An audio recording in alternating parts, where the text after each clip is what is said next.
Welcome to the second episode of Series 85, everyone. This month we have Julian Kay joining us to talk about the mutant animal retro clone RPG called Mutants in the Now. In today's episode, we mutate our animals and figure out their fighting styles. But before we get to that, we do have some calls to action coming up after the show. Here's what to expect. You can join me here after the show where we have info about an upcoming live Twitch stream that Amelia and I are planning for the show, as well as information about our Patreon and how to leave a review for the show, which would be a fantastic birthday gift for me, which today, the release of this episode, it is, as well as our patron thank yous. With all of that out of the way, enjoy the show, everyone.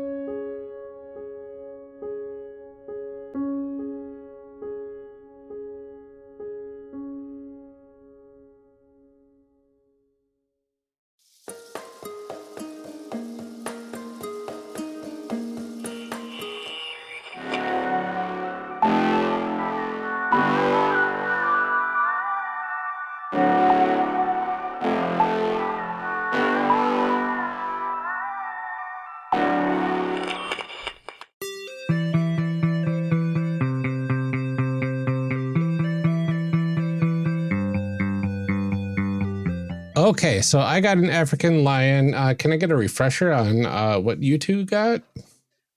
Sure. I got a New Zealand rabbit. Oh. I got a crocodile and got a reroll for a lynx. But I decided to actually go back and keep the crocodile. So. All right.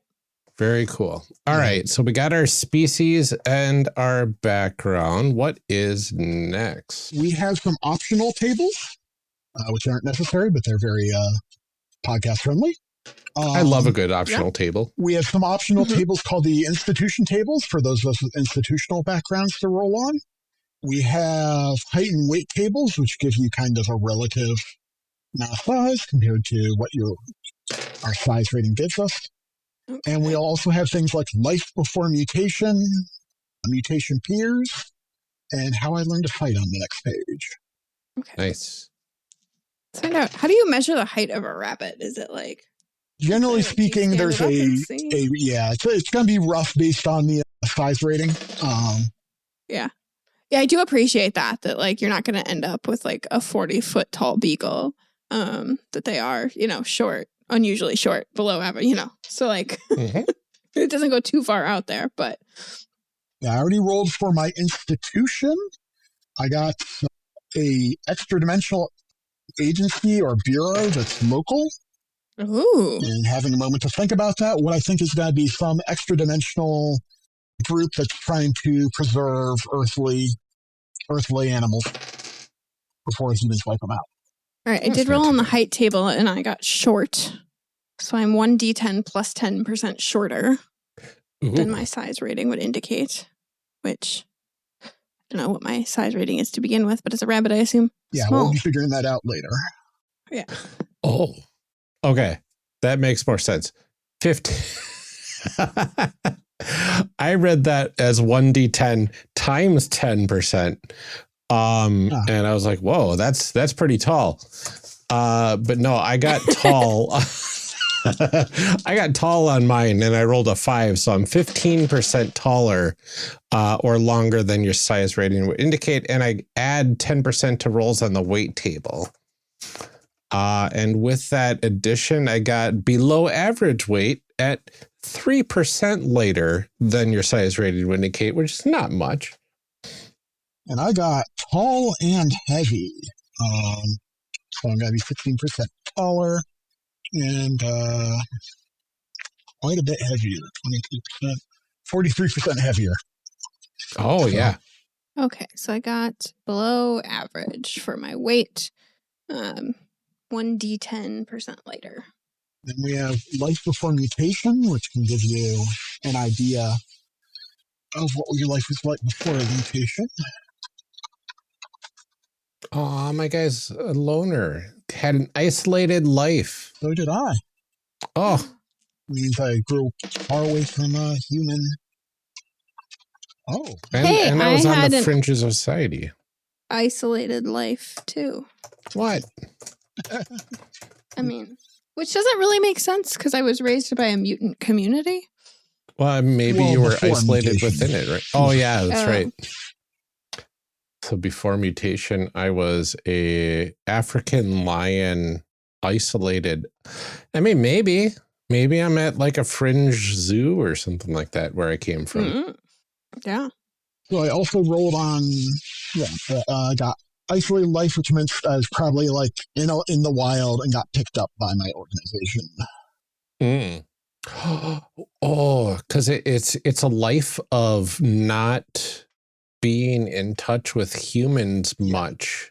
So maybe I grew up in an abandoned zoo. Maybe so. Or an abandoned private zoo or... Oh, yeah. Oh, that could be interesting. Like a zoo of like, you know, all sorts of animals. And the caretaker of the zoo had effectively passed away or moved out or got arrested or something. Yeah. And they never found the zoo itself. Or at least never found you. Yeah, exactly. That's interesting. Mutation peers? Oh, fun. I was mutated with different animals. Yeah, if you wanted to, though, would be you can roll a certain number of times on the same species table that you use to see what type of animals mutated alongside you. I'm curious. I got 1d6 times. Yeah, I got twin mutation in the meantime, so there is another crocodile that got mutated. Oh. Outside my croc.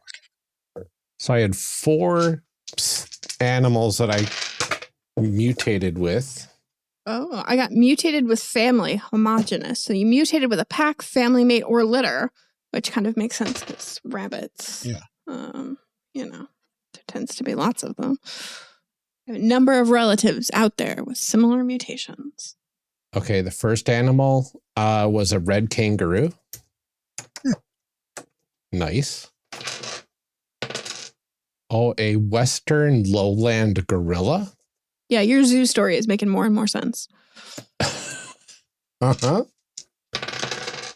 A spotted hyena. Ooh.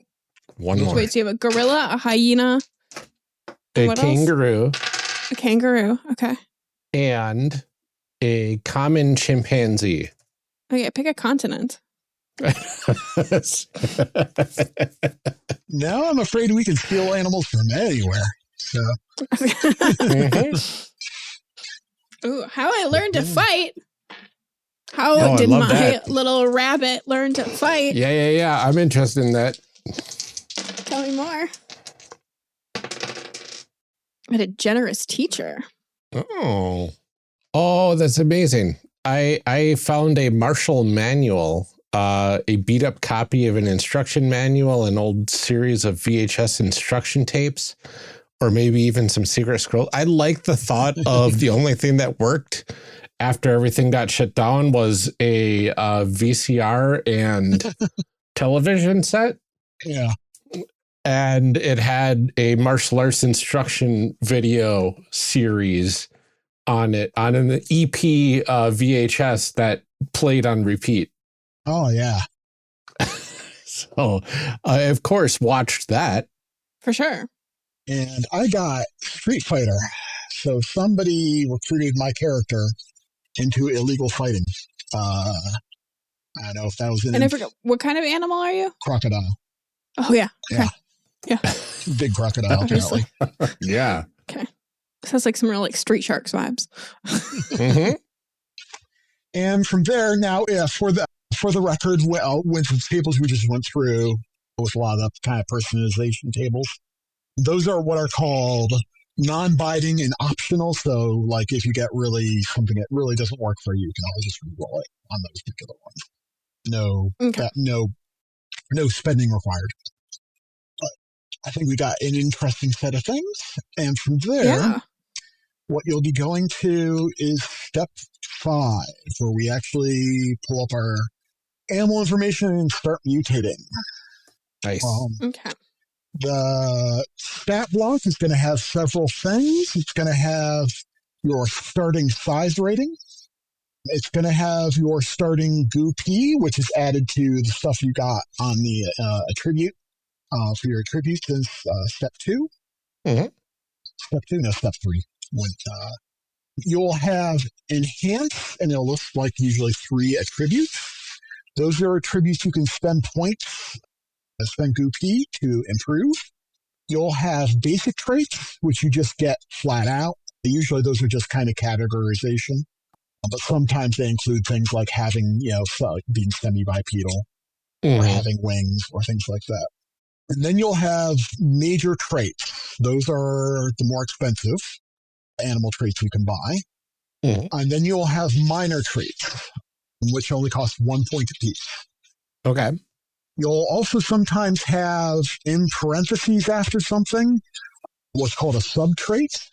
Like, for example, as a crocodile, I get teeth, and it has a sub-trait of crushing. To get a sub-trait, you need to have the initial trait it's based on, and the cost will be listed. For minor traits, it's just 1 point per. So a cat that has like hooked claws, retractable claws, and climbing claws just adds like 3 points if they want all that for 4 points. Okay. Other than that, like, for example, like as an alligator, I can get unnerving vocalization for 3 GUP, but if I want to spend 5 more, I can add bellow, which allows me to kind of like blast in an area.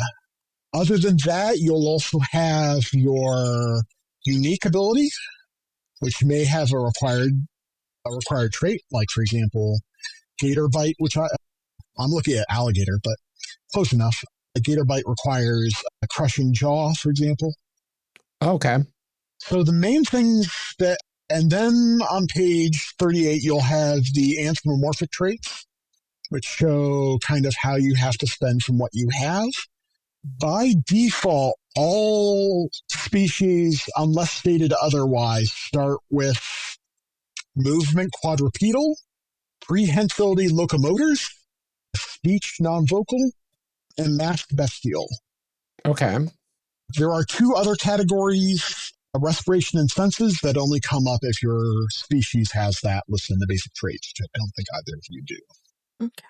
What does enhance mean? So that like says enhance and then Those affinity, are perception, speed. Yeah. For me. Those are attributes you can spend GUP to improve. Okay. And that's on page 36. Okay. You can also choose one. You can also just add 1 attribute of your choice to that list. So you start with 3 and you can add a 4th if you like. That gives you a bit of flexibility. Okay. Conceptually. So usually what you're be spending on first usually is going to your anthropomorphic traits and deciding on page 38, how bipedal, or there's basically the categories of diet, which is what you can eat, movement, which is how you get around, prehensility, whether or not you can pick up objects and manipulate them, speech, which is your ability to speak human languages clearly, and math, which is similar to looks in the other game, how well you can hide your animal traits. Okay. To be mentioned that mask has an intermediate trait that kind of Palladium didn't have, which is kind of the Temonomini, where you have like just kind of vestigial animal traits, whether it's the cat girl's cat ears or a snake person with scales or what have you, but enough that they could, in theory, hide what they are. Right. Okay. Whereas inhuman is more defined by bestial is nobody is ever going to mistake you for anything other than a mutant, and inhuman is under circumstances, under the classic trench, what has come out since the game was released is like, if you think you could hide in a trench coat and fedora, then you're probably inhuman. Okay. And so usually, well, Phineas and Ferb has taught me anything. Any animal can wear a fedora, and we won't recognize them. Yeah. Other than so usually, like I said, you're starting with working out your anthropomorphic traits. Those are done in steps. So, for example, if you start with quadrupedal, you're paying for, and you want to be bipedal, you pay for semi-bipedal and then bipedal, as the kind of charts show. Okay, and then the chart shows semi-bipedal is 5 points, and then bipedal is 5 more points, Yeah. right? So that'd be a total of 10. Yeah. Right? That's correct. Okay. So I think I'm going to go bipedal. I think that makes sense. Although semi-bipedal is like, you can walk around on 2 legs but generally you can like get down on all 4s and run around like that or whatever. Yeah, you can stand and walk, but you're kind of uncomfortable and unsteady when you're doing so. Kind of like a bear. Yeah. No, it's a little more ambulatory than a bear. Oh, okay. Bears actually get a specific trait called, I forget, it's like a standing posture. Because they don't really walk around. They don't typically walk around while they're standing. Yeah. So maybe I'll go semi-bipedal, and if I have points left over, I'll throw some at regular bipedal. So bipedal, I think, and for prehensility, we can go, I think I'll stick with grasping for the moment, actually, which means I know I'm going to be limited on what goopy I have. Okay, so enhanced scent and night sight seem like good major traits to kind of lean into. So I feel like I've lost track of where I am. So I'm looking at all of my stuff. I'm just like, what things go in what boxes? Mm-hmm. So like major traits, I have, what is it, burrow, enhanced scent. So I can spend the goopy here to get any of these things that I want. Right. Is that okay? And so then the minor traits, because those don't have numbers listed. Those are only 1 point apiece. Okay, got it. And if they have a little subtrait in parentheses, that's an additional point per. Okay. You probably want to look, if you haven't looked at it already, is anthropomorphic traits on page 38. Okay. And decide whether or not you can stand or grasp stuff or talk. Talking is usually a good one. Talking is good, yeah. One thing I'll mention, though you probably don't have it, you have to worry about it too much, is that there's also zoomorphic traits on page 41, but that's for like people who want to do something weird, like I am a centaur kind of mutant, or I am a bird, but I have separate wings for my arms kind of stuff. So. Mm-hmm. All right, so then I'm going to spend 5 to get vocal, because why not? And one thing I'll mention is with the enhanceable traits, if your attribute is really low, the bonus it gives is actually doubled. So if you have a attribute that's 10 or lower, you can really boost it up, should you want to. Oh, if it's in the enhanced column. Yeah. Now, are those the only attributes, the ones that they show in enhance, that you can enhance? You can choose one additional one of that, any, like, so you should generally have like 4 total, the 3 for your species and 1 you choose. Okay. So like perception, strength, and speed are what comes with the lion, but I could choose like the cognition if I wanted to. Right. Okay. And boosting attributes is just more expensive the more you do with it. So it's pretty cheap to just add a +1, but really expensive to add +5. Oh, interesting. Oh, wow. So since I have a 9 in cognition and I chose cognition as my other boostable stat, since it's below 10, I could spend I could spend 6 goop, and it would be normally a +3 bonus, but then that gets doubled to +6, right? Right. Ooh, do I want to go all out? Do I want to spend, not all out. I don't want to spend 15, I don't think. Get +10, that'd be wild. I don't want to be too greedy. I'll increase it a little bit. We probably said this and I was busy reading and not paying attention. That's fine.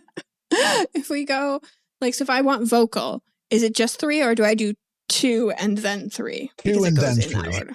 Okay, got it. Yeah, it's set up that way mainly just because of locomotion, because you can have different starting points.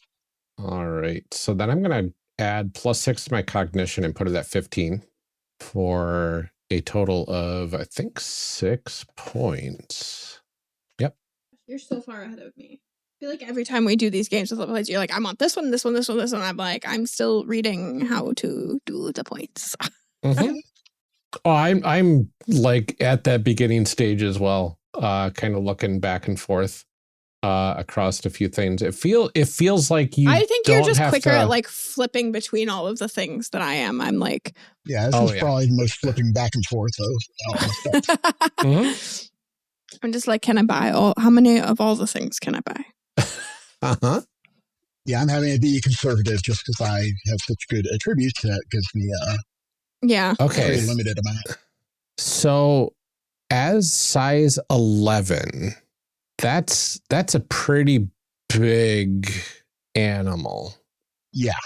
250 to 999 pounds and 8 feet average height. I get a bonus size damage, but... Yeah, this is much more kind of logarithmic, at least weight-wise, than the earlier games. So, like, 10 to 11 is a big jump. 11 to 12 is a bigger jump, and so on and so forth. It's pretty cheap if you're small to boost yourself up to a thing, but being big costs. Maybe I'll just keep it. I like the thought of a big character like that. Kind of where I'm at. Yeah. I mean, you're much bigger, right? Crocodile's 11. Oh, okay. Same size then. Yeah. That makes sense. Okay. So I've got that. Average height would have been 8, and I'm 15% taller than that. So 9'2". Yeah. There's a handful of traits. I'm trying to think if any of them are valid. Maybe for the rabbit with prey sight.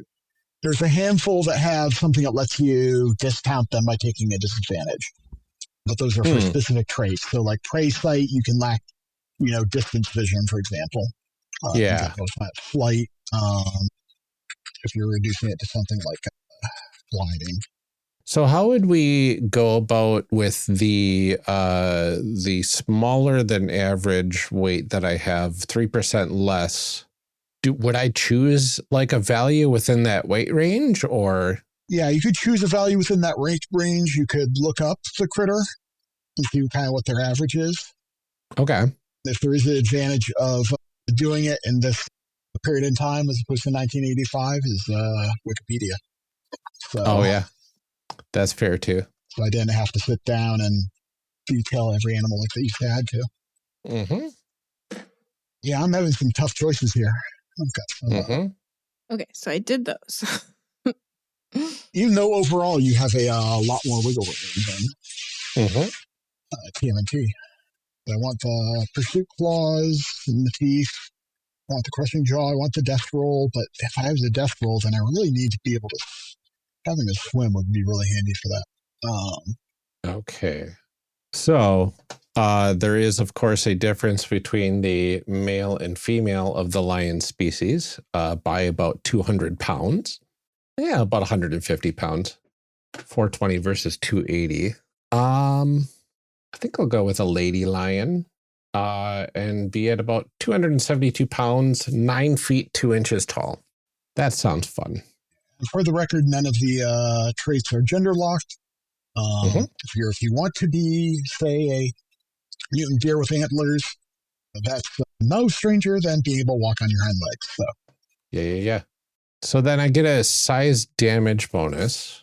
Is that with all like physical attacks? I just add that extra die? Yes. Wow. Generally, if you're doing like using like a weapon, you're taking your dice designated by your strength, your size, and your weapon, and just adding them all together. Okay. Lots of dice is fun. Cool. And I've got a lift mod of 2. That also means that people tend to be a little surprised by the damage values you see in this game compared to others. Yeah. Average height, 2.5 feet. So what do I have to do here? 1d10 plus 10%.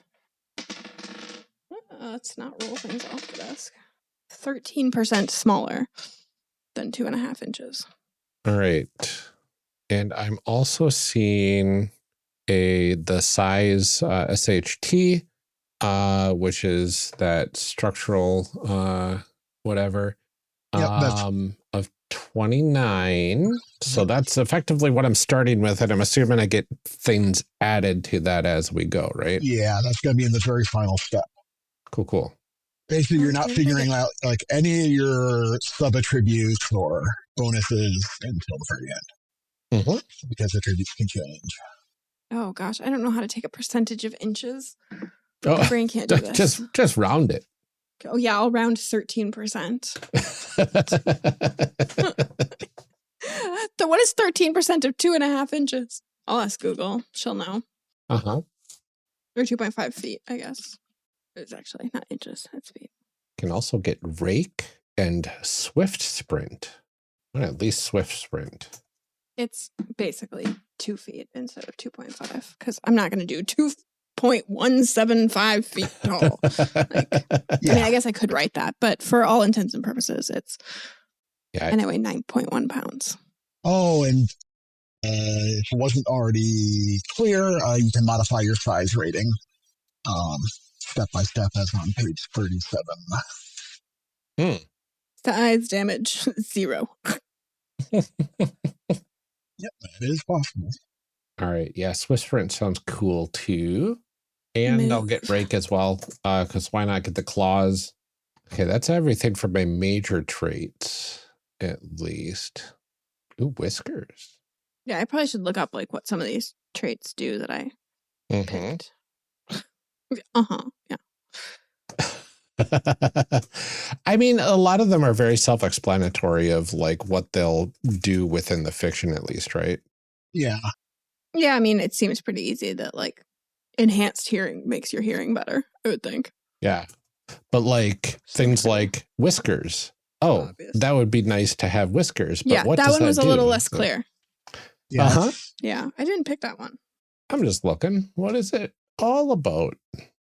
Whiskers automatically detects unseen foes or hazards in close quarters. Ooh.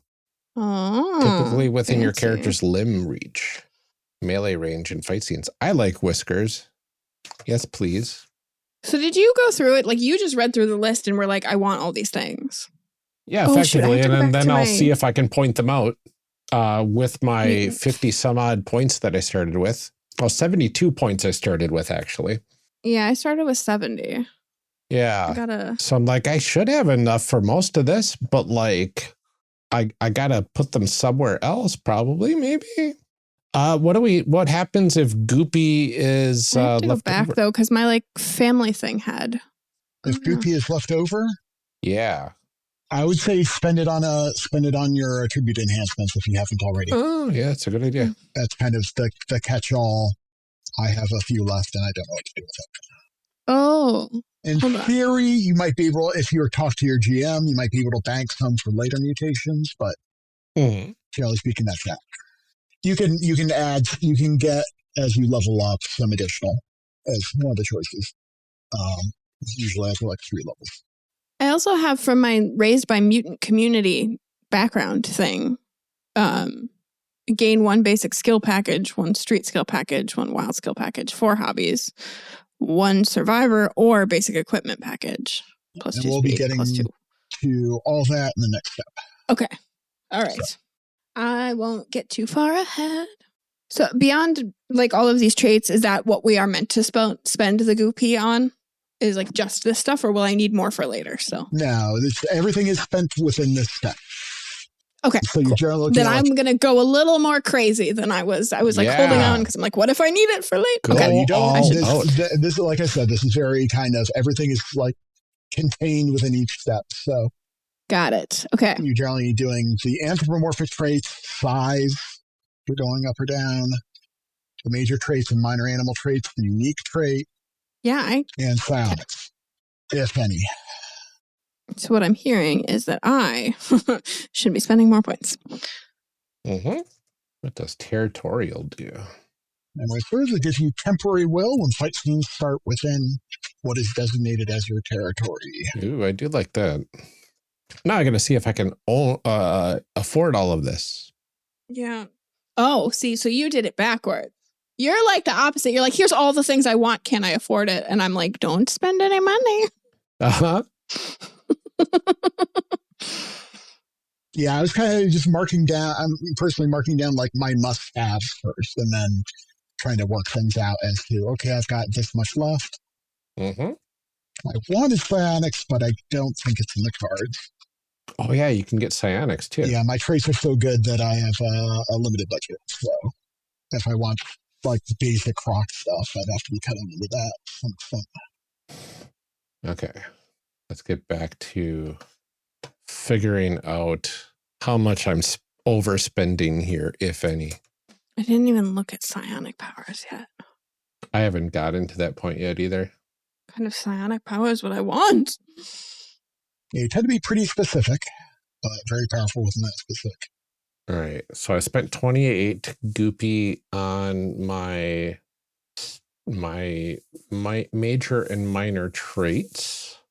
I spent 6 on cognition. Ooh, these are cool though. Can't spend any on size. Yeah, I left myself a little. What would I want to spend anything on diet? I didn't even think about that. I felt pretty comfortable just eating plants. Yep. Because I'm a carnivore. Seemed okay with me. Yeah, I'm sticking with carnivore myself. What's a facultative carnivore? Oh, okay. So it's like you can eat the other if you need to. Yeah, if you have like what's called facultative herbivore or whatnot. It's only 1 point to get that. Oh, I still have 7 left. What do I spend 7 points on? My goodness. You can spend 2 points to become an omnivore. I suppose.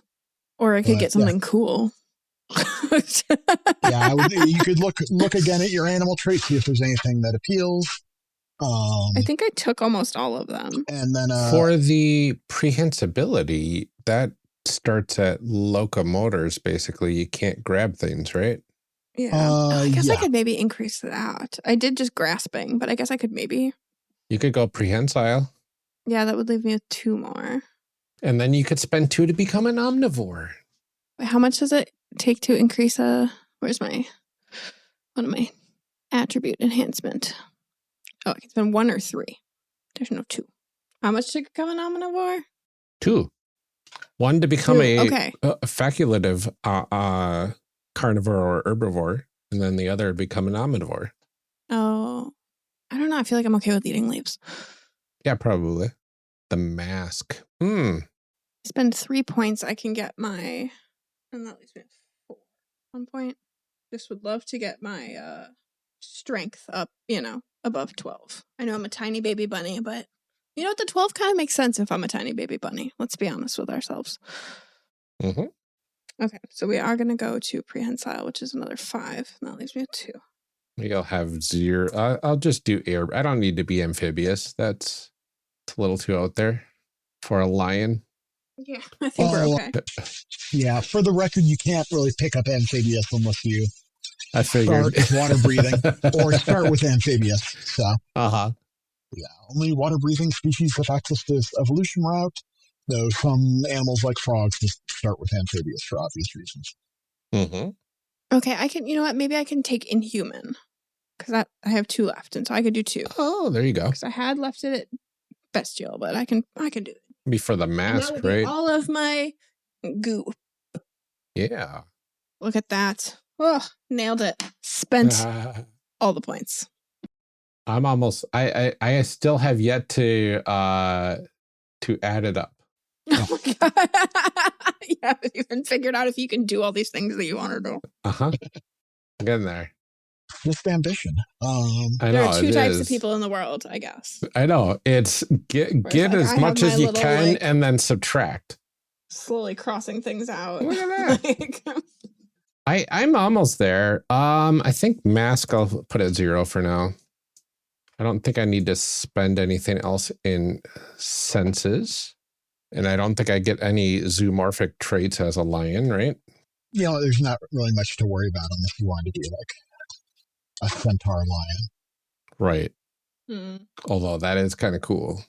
What was that creature in D&D? I think it's the Weenick. Got enhanced scent. I got night sight, rake. I don't need unnerving vocalization.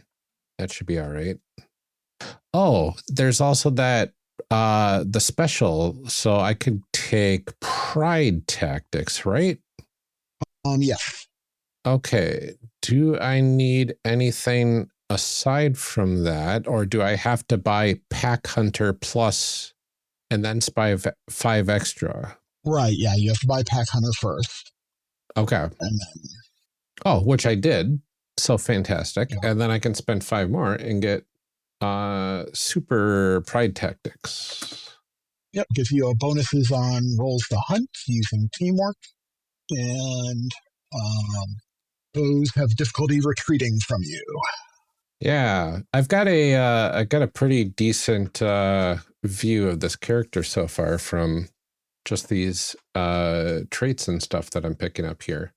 That gets me to 33 total for my species summary for the traits. Okay. I am all set when you folks are. I can...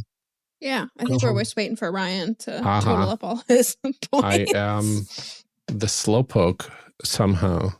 I know, I really thought it would be me because I was like, I don't understand numbers. How game?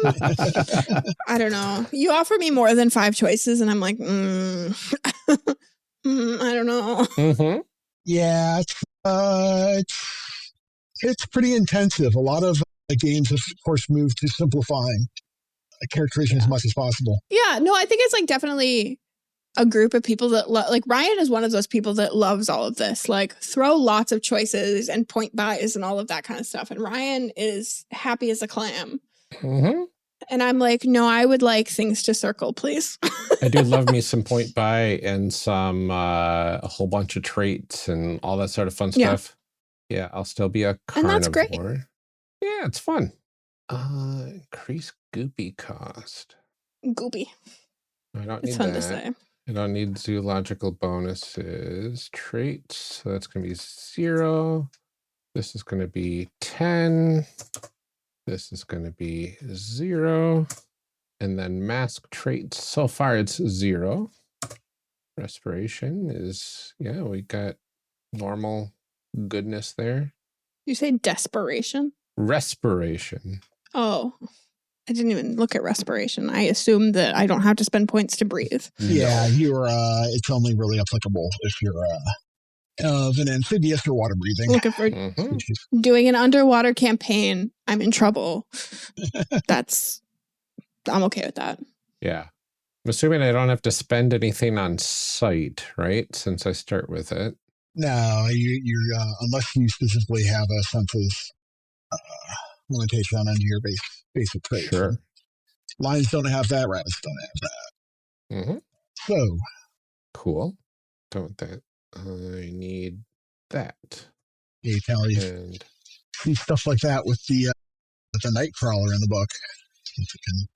Can't really see too well. Can't really hear too well. Oh yeah. Mm-mm. So really, I have added up everything that I've selected so far, and I'm at 59 points out of 72. So oh my God. 13 points. Like, can I buy psionics? Is like, where is that? Psionics. Oh yeah, because those are all around like 10. That'll get you. Psionics down page 50. Yeah, most of them are around 10 to 15. And any character can get these as long as they can do that, right? As long as they can pay for it, yeah. Pay for it. Okay. Biokinetic I got suit. precognitive warning. That's cool. Yeah. Psychic shield. Oh, okay. That's against those things. Telekinetic boost. That's cool. Oh, that's You're like frightening. a kid in a candy shop right now. A 9-foot tall lion like launching themselves telekinetically at you would be frightening. I also love the idea of you having like biokinetic soothing though, that like you just like calm everybody around you with your giant lion presence. Uh-huh. Which would like, fit my look at character. the fluffy kitty. I know, big kitty. Aw.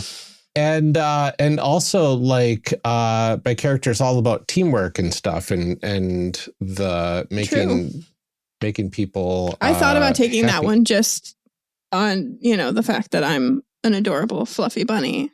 Ah. I did not take the adorbs unique trait. Yeah. I probably could have, but you know what? I think I'm going to take that telekinetic boost because that sounds ridiculously fun. Yeah, I gotta do that. Telekinetic boost for 10. That leaves me with 3 left. Where's my psychic powers on this sheet here? Psionic powers. There we go. Telekinetic boost 10. Perfect. Total of 10. So that leaves me with 3 left. What can I pay for 3? That'll give you +2 to an enhanced will attribute. Oh, that's true. Although my attributes are pretty good now. Yeah. I'll get Are better. are you vocal? You could do vocal for 3 if you're only semi-vocal. I think I am. Yeah, I have full vocal. Mask traits, I could go to Inhuman from Bestial. Yeah. And then I could become an omnivore if I wanted to. I've been Well, there you talking go. it up this whole time. I know. You've been telling everybody else to do it. Why don't you do it? I could. You know what? I will. Okay. Good. Why We'll don't make you? Omnivore and Inhuman. Wait. Yeah, that's right. No, I can't do omnivore. I can do facilitative carnivore because I only had 3 left over, not 4. Okay, Yep, cool. that's like a I dog. got it. So All right, so I'm Inhuman looking. I can pass in a trench coat and a hat, probably, maybe. If the turtles can do it, hey, why not? Right. Exactly. And I can eat pizza, so Yeah. I'm fine with that. I love it. Amazing. Okay, very cool. All right, what's next now? I'll at least go down the lines of what I went through since I was doing it kind of quietly. Oh, yeah. Carnivore, bipedal, grasping, prehensile, full speech. I opted to add +2 to determination and +1 to endurance, which gets them both to about 17. I have of my major traits hold breath and natatorial, which is the fancy word for being aquatic swimming. I have the unique ability of croc bite, which allows me to do terrible things when I bite somebody. Unnerving vocalization, so I can kind of bellow. I had a good affinity, so I figured that would dovetail with that well. Claws, pursuit, and teeth gripping, which are pretty standard. Crushing jaw, the crocodile death roll. So if I grab somebody in water, I can make things hard for them. Oh, fun. And whip tail, which allows me to use my tail as a weapon. Love good tail whip. That's nice. Yeah. Yeah. I basically picked everything that would make me like the most rabbity rabbit.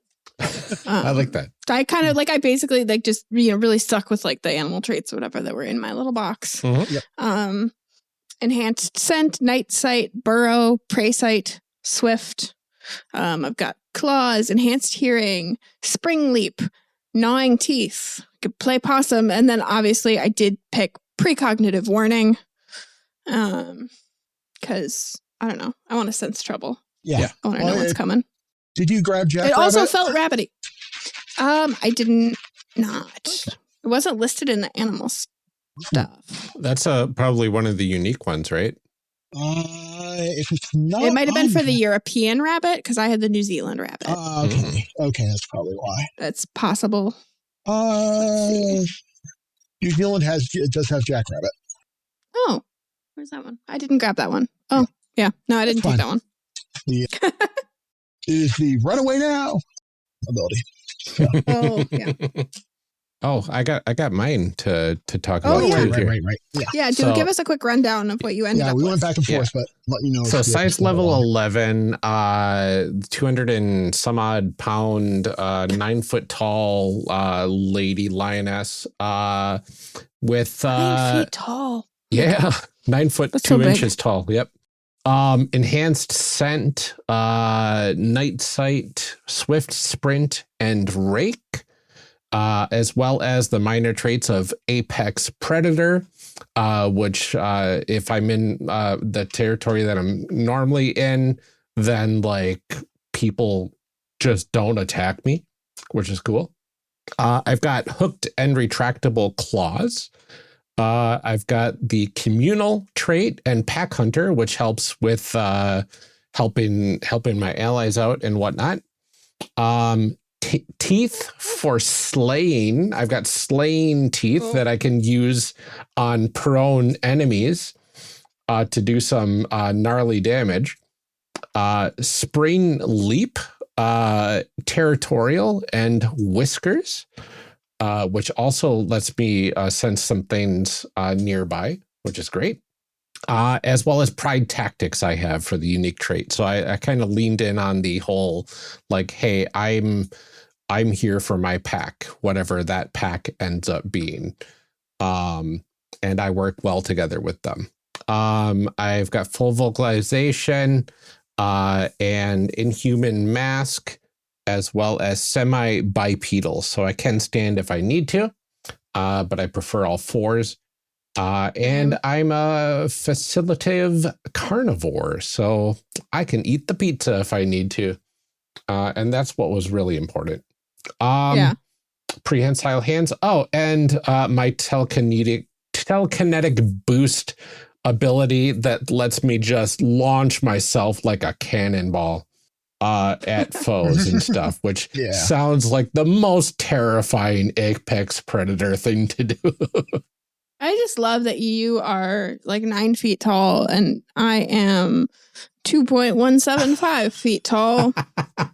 It's and like I weigh 9.1 pounds. It's like Groot and Rocket from Marvel. Yeah, one of the characters, that set of characters we have on the cover is a muskox and a pika sitting on her shoulder. So it's so good. I should mention that, I stuck with size level 11, the natural crocodile size as well. Of course. So a big, heavy crocodile. We got 2 gigantic characters and then one itty bitty. Yeah, like 2 gigantic, like carnivore, because you're a carnivore too, right? Like facilitative carnivore. So yeah. And I'm just an herbivore tiny bunny, and I'm sure that I'm very safe in this scenario. Oh, you're 100% safe. Yeah. I don't eat sentient things. Sure. Okay. We'll see. Okay. Step 6. This will be a lot faster. Excellent. Yeah. Step 6 is picking your fighting style.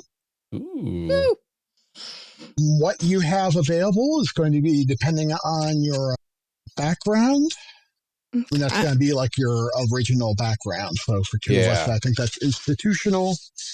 Another, I think, were you city? I think city, yep. So yeah. I was experimentation, and then I rolled into like raised by human. So then I had to roll on the city backgrounds. Yeah, table. But we go with the first one. So okay. So that was, I think, the institutional, maybe. Yeah. So those with because I was experimentation, and then those with institution can select a sports, street, or wild style, and city can select sports, street, or tradition. Okay. And you'll see the 2 types each one has at the very top. You basically get the core ability and base ability. The core bonus is just added to your attributes, flat out. And you get the listed 5 maneuvers. The difference between core ability and base ability only really matters if you're like switching styles mid-campaign. Because you only get your core ability and bonus once. Okay. Trying to figure out what VHS tape I was looking at all those years. It feels like I would be a good close combat style for my character because it's all about getting close fast, right? Mm-hmm. Yeah, well, it kind of depends on what you're going for. We have the Black Tiger boxing. Jailhouse Rock is really a brawling style that's about fighting multiple foes. Muay Thai is pretty straightforward. Of course, you have Pursuit Predator, which would be kind of the natural style. Or Pack Predator, actually, thinking of lions. Well, Pack Predator would be wild, right? Yeah. And that would be... I can't take that one, which is interesting. Yeah. Because I also looked at it and I was like, oh, that maybe, but like, I'm a city girl. I mean, I feel like improvisational panic is really... so good. I mean, it's correct. Uh-huh. And I was pulled in as a street fighter, so Brazilian Jiu-Jitsu is an easy pick in that Yeah. Mm-hmm. and it fits well with what terrible things alligators do to people. So I see each of them have core bonuses, and that those are added to your core stats as well? Right. Yep. Okay. And just add those on. You'll also be getting similar bonuses from your skill packages. Okay. So I'm going to take, I think, Kyokushin. Okay. Famously hard style of karate. Mm-hmm. The Iron Fist core ability caught my eye the most, I think, because of the unarmed strikes, gaining piercing 2, and like my attacks are pretty much all unarmed at this point. Yep. And your size is treated as 1 higher for the purposes of maneuvers and size damage. Wow. So, yeah, core abilities tend to be pretty good. That's wild. So I would go from a D8 size damage to, I think, a D10? D10, yeah. Wow. Wait, so strength and prowess. Okay. Oh, so that puts my prowess to 19 then? Is that right? Yep. No, my prowess. Ooh, it puts it to 20. Oh. Yeah, when I was doing the sample characters for conventions, they were kind of hemmed in somewhat by the fact that I was, basing them on existing art, but I did roll them up honestly, and one ended up with like strength 30, which I think was the shark. So Okay, so I get 13. knockdown, knockout, Oh wait, maybe lash, I'm looking at the wrong one. press, and pummel with that. Oh no, sorry, I was looking at the wrong spot. Okay. Style type be tradition, right? Probably. Yep. And what would style rank be? I see that on the sheet. It's just 1. Just 1. That would make sense. This is a level-based game, so the styles go up with your level. Style rank is really just important if you decide to switch styles. Right. And then the type is, do I put street or wild, or do I pick? Does it matter what it is? Pick whichever one you okay. Type fits. And you get both the core ability and the base ability? Yes. Cool. Correct Fist is my base ability. When you successfully strike a foe and roll a maximum value on a damage die, your foe is unbalanced. And unbalanced basically means they get disadvantage on the next roll. Oh, amazing. Ooh. I get advantage when attempting to retreat or run away. Mostly harmless. I like that. Yeah. And run for your life. Yeah. I love that. Okay. And then these supported maneuvers, should we check the boxes for these? Yeah. Okay. Basically, if you have a maneuver you're doing that isn't supported, you're at drawbacks, but they're at disadvantage. But there's also a weird category called focus maneuvers that some styles will also have, which basically you take a focus maneuver during your turn and then you can act out of turn with that. Okay. And for the record, combat, and this is literally just like you do 2 different maneuvers of any type, whether it's moving or grabbing or striking, and you can just basically only do like one strike, one maneuver is designated as a strike. Okay. So it's like the strike, or there's a few others like barrage or lash, which are just strikes. I can't wait to develop my own offshoot of improvisational panic and call it Frightened Rabbit. Frightened Rabbit style. Mm-hmm. Baby Bunny style. Yeah, the expansion had Desperate Prey, which is very much intended for the cornered rat kind of ethos. Amazing. Okay. Yeah. You picked Brazilian Jiu-Jitsu, you said? Brazilian Jiu-Jitsu. Oh, cool. Nice. Which gives basically bonuses on saving throws. And this saving throws are something you opt into. If something is happening to you that you really don't like, you can attempt to save against it. Okay. And when somebody with Brazilian Jiu-Jitsu successfully saves, they get a bonus on their next maneuver. Okay. Very cool. Basically, saving throws in this are kind of double or nothing. You're betting you'll make it, and if you make it, it reduces it to like the minimum effect. If you fail, you get a crit levied against you. And it gets harder as the fight goes on. Mm-hmm. Call to action.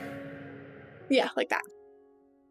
I really loved this portion of the character creation. Like Amelia had said, give me a ton of options and I will be all over that, because being able to go through and see exactly what sort of cool abilities and stuff like that your character can have is always fun.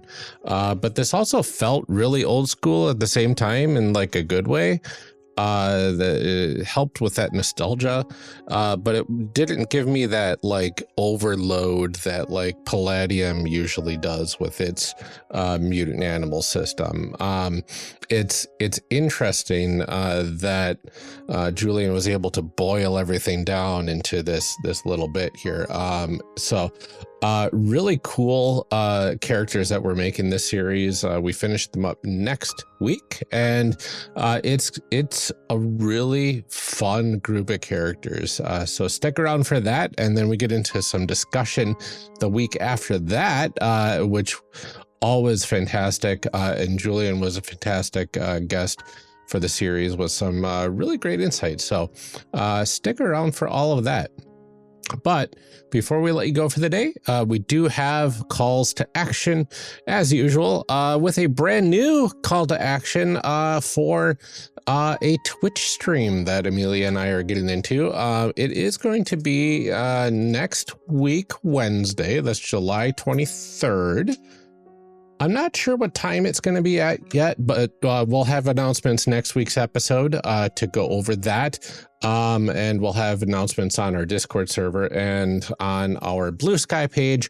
But it is going to be streaming on the One Shot Network Twitch channel at twitch.tv/OneShotRPG. It should start sometime in the evening, Central US time, probably close to around 7 o'clock, maybe 6 o'clock. I don't know.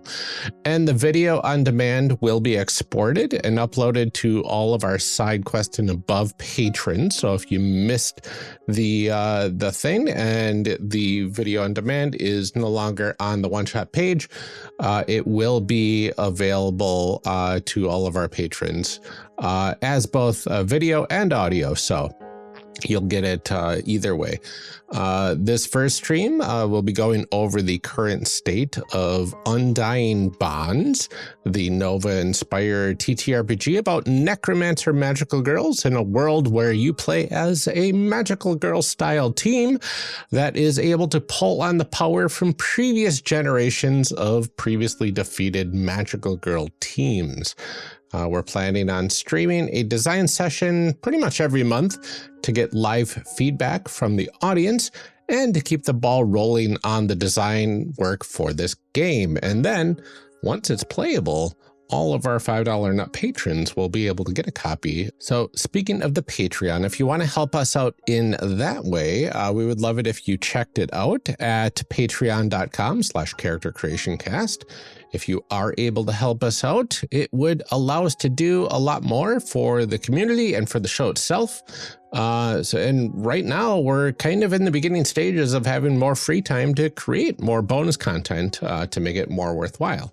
We're going to be having some stickers printed very soon and going to be sending those out to our $10 and up patrons. But for now, we definitely could use your help. We are very close to $160 a month. We're just one campaign level patron away. And when we get there, we will both hire somebody to do monthly webpage updates to our site at charactercreationcast.com, which will include adding information to pages dedicated to all of the games that we are covering on the show going forward.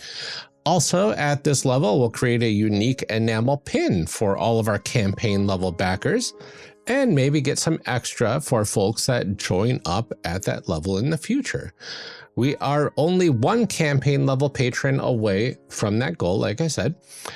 So it's not very far away at all, and you could help us get there.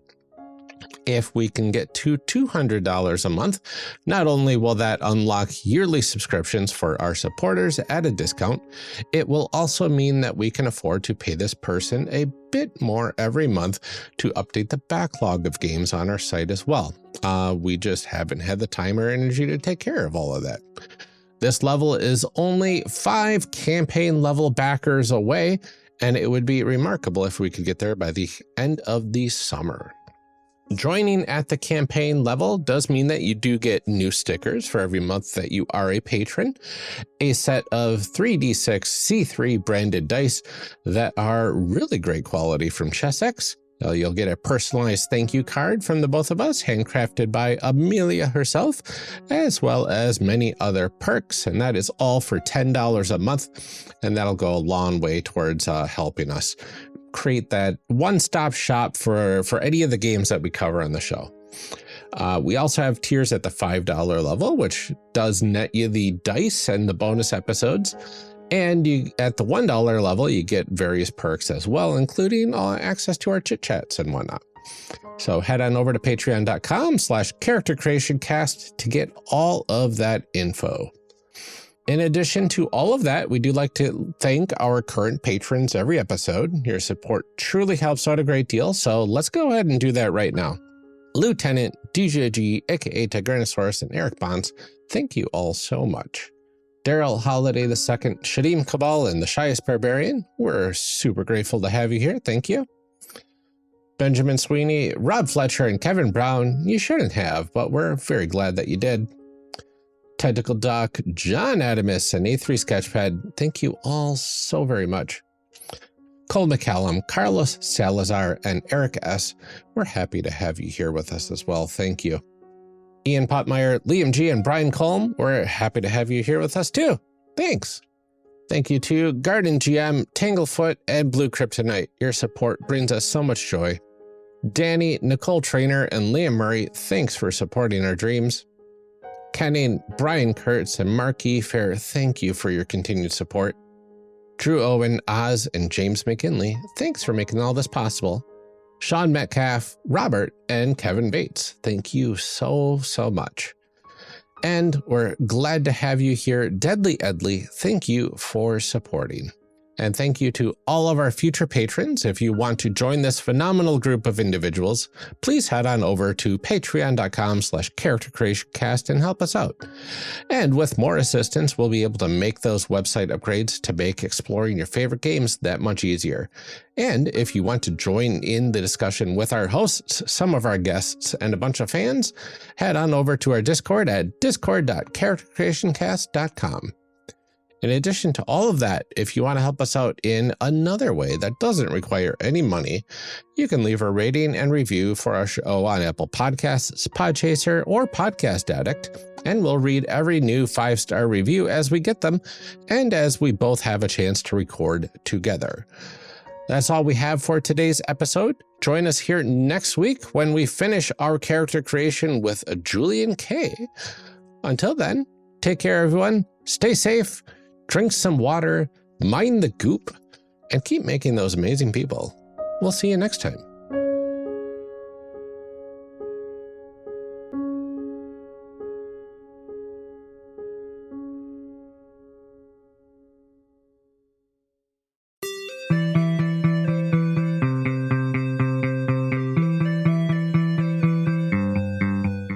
Thank you for joining us for part 2 of this character creation series. We'll be back in part 3, picking up right where we left off.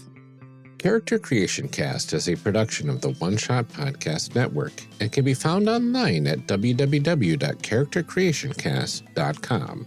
Head to the website to get more information on our hosts, this show, and even our press kit. Character Creation Cast can also be found on Twitter and Blue Sky at CreationCast, or on our Discord server at discord.charactercreationcast.com.